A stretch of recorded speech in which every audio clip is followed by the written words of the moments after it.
अधिकार किया है। मैं हिरण्यकश्यप अपने भ्राता की हत्या का प्रतिशोध लूंगा। मैं ऐसी घोर तपस्या करूंगा कि देवों के सिंहासन डोलने लगेंगे।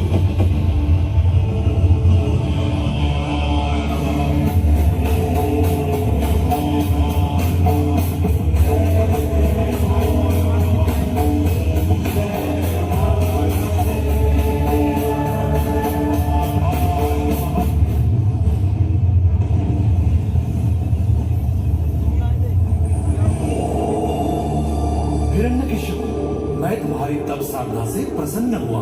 कहो, क्या वर मांगते हो? आप मुझे तीनों लोगों का सर्वशक्तिशाली प्राणी होने का वर दें।